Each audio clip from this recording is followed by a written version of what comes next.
Tanguay Électronique, en première ligne.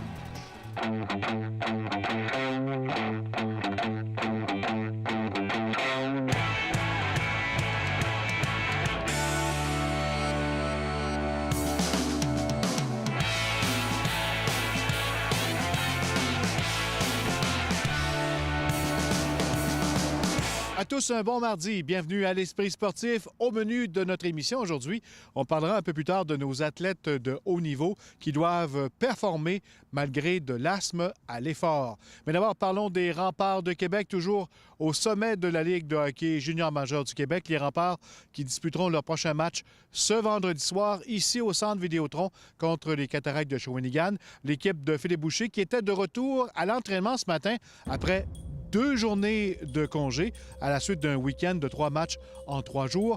Un congé apprécié et mérité. À Huntley, de l'autre côté, Kirwan lance, but, Rempart!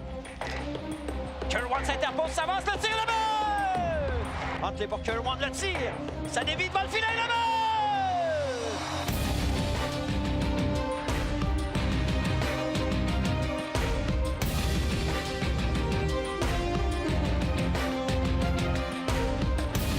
Philippe, après un 3 en 3, c'était nécessaire les 2 journées de congé qu'on a eues? Oui, bon, on n'a pas, que je te dirais, une fois avant Noël, une fois après Noël, qu'on a la chance de faire ça, puis on en a profité. Les gars ont quand même bien joué. La troisième est un petit peu plus difficile, malgré qu'on a eu quand même 43 lancés, puis on s'est donné une chance de gagner. Là. Le repos était mérité pour tout le monde, puis on est de retour au travail ce matin.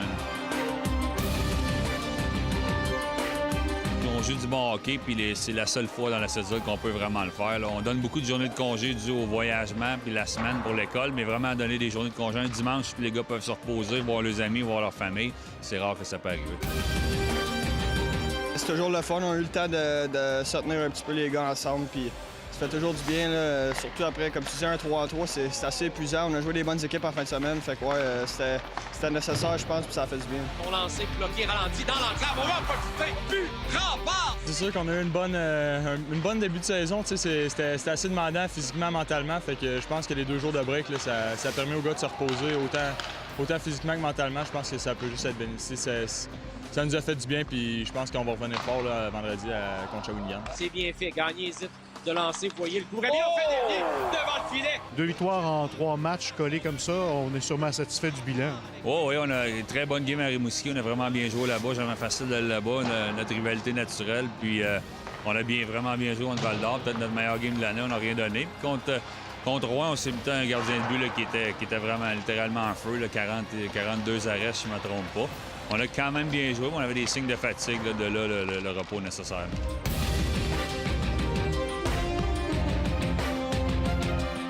Un peu de temps pour guérir les bobos. Est-ce que Dashkar et Pico sont de retour vendredi?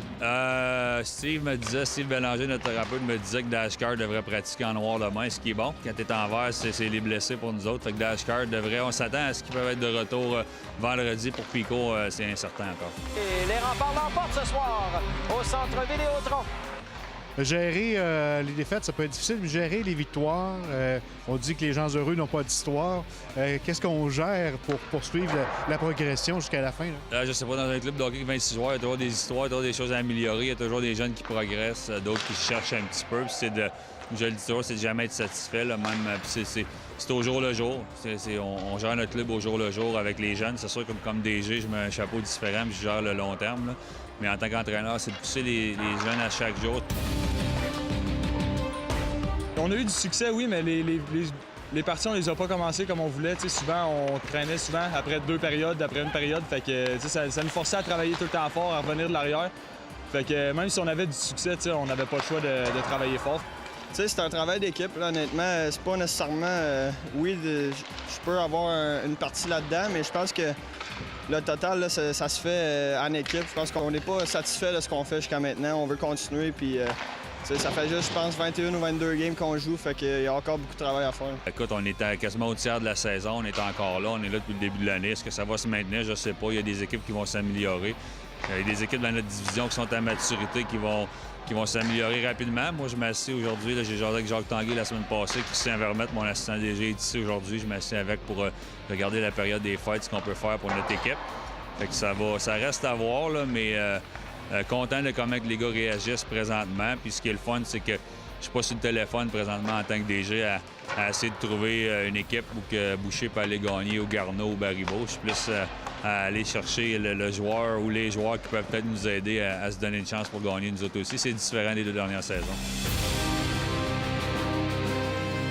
Des matchs à venir, entre autres Shawinigan vendredi. Oui, bien, on a Daniel Renaud qui revient ici, là, mon ancien assistant. C'est toujours le fun de jouer contre eux autres. On a bien joué contre eux autres ici en début de saison. Ça a été plus ardu pour nous autres. Il y a 2 games cette année là, qui ont été plus difficiles. Une à Drummondville, puis une à Shawi, puis on les en doit une. Fait qu'on a hâte à vendredi.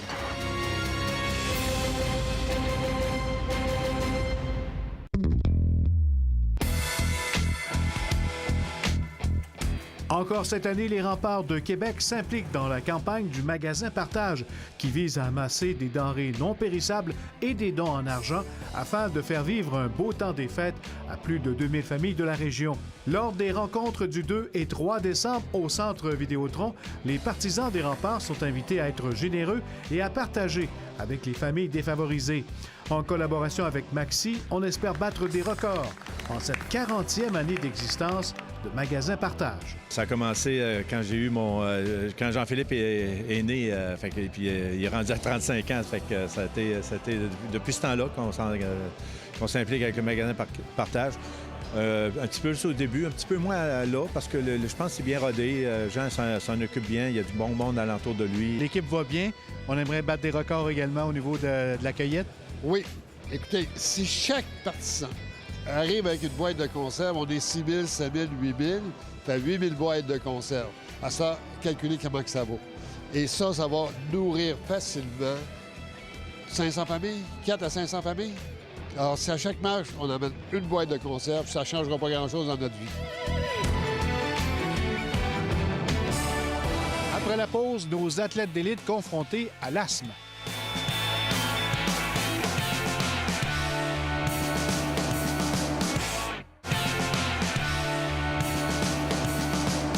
À l'instar d'Alex Harvey, skieur de fond, plusieurs de nos athlètes de haut niveau doivent performer avec l'asthme à l'effort. Mais au cours des années, on a trouvé des solutions, comme nous le rapporte Valérie Chouinard.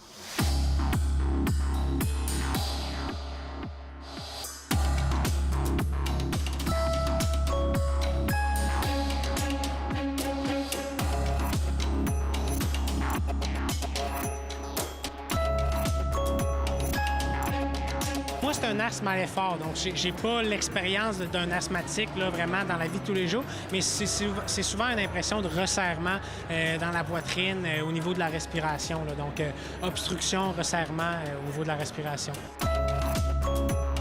Au début, je terminais un entraînement avec une toux, vraiment une douleur au poumon. Je retournais à la maison, j'avais une toux qui durait des semaines et des semaines. C'était pas agréable, puis c'était nuisible non seulement dans ma carrière d'athlète, mais c'était nuisible aussi dans ma vie quotidienne. Moi, c'était un des plus gros défis que j'ai eu à surmonter dans ma carrière d'athlète. C'est arrivé assez soudainement. Puis je pensais que juste en prenant des pompes, ça allait résoudre le problème. Donc j'avais une prescription assez basique et je m'étais vite découragé parce que je voyais aucun résultat. Puis c'est plus tard, en déménageant à Québec, que là j'ai appris qu'il y avait de l'expertise à l'UICPQ avec des gens qui pouvaient m'aider. Puis je pense pas que j'aurais pu avoir une meilleure équipe pour m'aider dans ce défi-là pour surmonter mon asthme à l'effort. Chose peut-être que plusieurs ignorent, c'est qu'il y a quand même plus d'un athlète sur 2 athlètes de haut niveau qui souffrent d'asthme. La majorité des athlètes qui pratiquent des sports d'endurance vont développer l'asthme à cause de leur sport. En fait, ils inhalent lors de la pratique de leur sport une grande quantité d'air. Alors, leurs poumons sont beaucoup plus exposés à tout ce qu'on trouve dans l'air. Donc, que ce soit des allergènes, la pollution, différents irritants comme l'air froid. Alex Harvey, de 4e qu'il était. Dans mon sport, un sport comme le mien, un sport d'endurance d'hiver, le fait de respirer un grand volume d'air pendant des longues durées, mais de l'air froid, ça irrite beaucoup les bronches. Donc, à la longue, il y a beaucoup de skieurs de fond, des biathlètes, des patineurs de vitesse qui deviennent asthmatiques à l'effort. Donc, c'est quelque chose de relativement commun dans mon sport. Puis, une fois qu'on est bien traité, bien pris en charge, on peut continuer notre carrière sans problème. Moi, il y avait des conditions qui intensifiaient mon asthme. Il fallait que j'adapte l'entraînement en conséquence. Donc, par exemple, quand il faisait froid, c'est certain que je ne pouvais pas faire d'entraînement par intervalle à l'extérieur. Les climats secs aussi, quand je partais en entraînement en Arizona, par exemple, là encore, je devais ajuster l'entraînement. L'asthme chez l'athlète, vous venez de sortir le livre au même titre. Qu'est-ce qu'on retrouve dans ces pages-là? C'est vraiment un livre pour le patient. En fait, on leur explique c'est quoi l'asthme, pourquoi les athlètes développent plus d'asthme que la population générale, comment on fait le diagnostic d'asthme, donc c'est quoi les examens, les évaluations. On explique aussi les résultats de ces examens-là, qu'est-ce que ça veut dire. On va leur parler bien sûr du traitement. Oui, il y a le traitement avec les médicaments, mais il y a aussi le traitement par l'assainissement de l'environnement, par exemple. Donc, on va expliquer aussi la médication, comment on prend la médication, toute la façon de la prendre, puis aussi les règles antidopage, parce que bien sûr, il faut tenir compte de ça. La prise en charge avec l'UCPQ, ça a permis de diminuer surtout les effets après les compétitions, après les efforts intenses, beaucoup de toux, beaucoup de silement. Donc, depuis que c'est bien traité, ça me permet de ne plus avoir de toux après les courses, ça permet d'enfiler les efforts intenses, les compétitions intenses. Donc, ça permet de bien repartir le lendemain. Au niveau où je suis, c'est systématique. Tous nos athlètes sont suivis à l'hôpital Laval avec l'équipe de spécialistes. Puis souvent, c'est pas tous les athlètes, mais ils ont de l'aide à ce niveau-là. Puis sinon, s'ils n'auraient pas été testés ou suivis, ils l'auraient pas vu. Puis des fois, ils mettent fin à leur carrière prématurément parce que à un moment donné, tu viens qu'à moins bien respirer et tout. Puis tu fais des contre-performances, puis on ne sait pas pourquoi. Alors si maintenant on sait que ça se traite et puis tu peux ramener l'athlète à un niveau de performance adéquat. Ça m'a quand même permis de rentrer 2 fois dans le top 50 au championnat du monde Ironman.